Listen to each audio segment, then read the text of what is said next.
Hansel et Gretel étaient donc tous les deux dans la forêt, désespérés de se rendre compte que leur chemin avait complètement disparu. Ils marchèrent longtemps à travers les bois, passant au-dessus des feuilles, se cognant dans les arbres, cherchant encore et encore où pouvait se trouver leur maison. Mais rien n'était à l'horizon. Aucune maison. Aucun papa. Aucune maman. Ils étaient perdus. Tout à coup, au détour de la forêt, de loin, ils virent une maisonnette. Non, ce n'était pas leur maison. C'était une maison étrange qui attira tout de suite leur curiosité.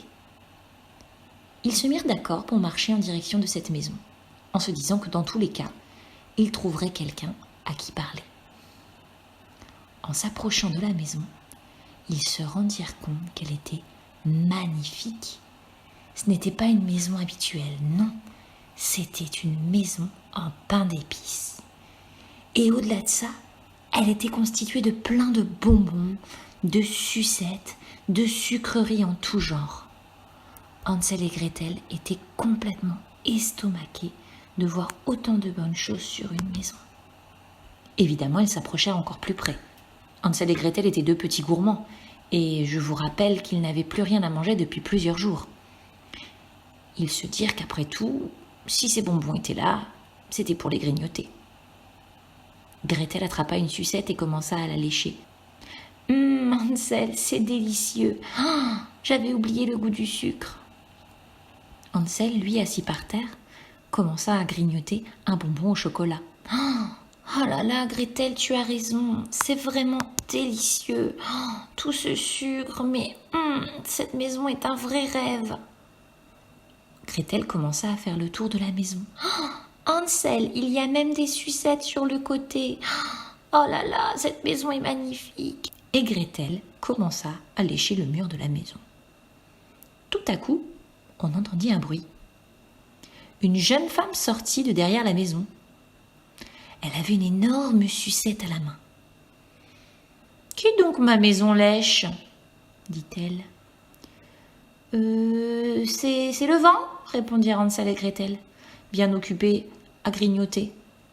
« Non, ce n'est pas le vent qui grignote ma maison. Qui donc ma maison lèche?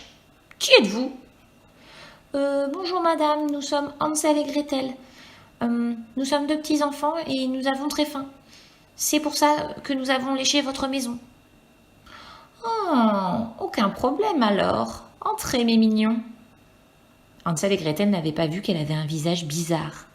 En effet, cette dame n'était peut-être pas si gentille que ça. Mais bon, ils rentrèrent chez elle. Une fois installés, elle leur servit des viennoiseries géantes, de la confiture. Ils avaient à manger à profusion. Hansel et Gretel étaient ravis de pouvoir manger autant de sucreries. Hansel, c'est délicieux, tu ne trouves pas? Oui, Gretel, tu as bien raison. La dame les regardait manger avec un petit rictus. Et tout à coup, elle attrapa Hansel par le bras. Hop! Ah, mais vous me faites mal, pourquoi vous me faites ça? Et elle courut le jeter dans une cage. Une cage? Mais pourquoi donc? Mais, madame, qu'est-ce que vous faites? Vous avez cru que j'étais une gentille dame, mais pas du tout. Regardez, j'ai remis mon chapeau. Je suis une vraie sorcière. J'ai même un balai. D'ailleurs, toi, petite fille, je ne te mets pas dans une cage, parce que tu vas être une nouvelle servante dans ma maison.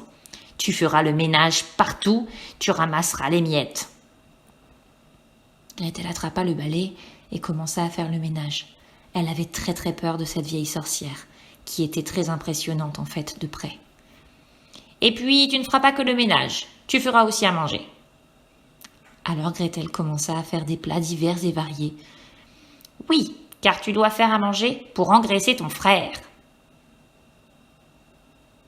Gretel fit des hamburgers, des hot dogs, des pains, et elle devait tous les jours aller voir Hansel.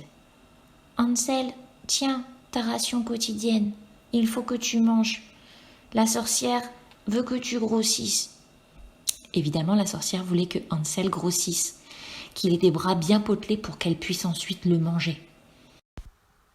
La situation était bien compliquée pour Hansel et Gretel. Elle servante et lui prisonnier. Ah, les pauvres enfants.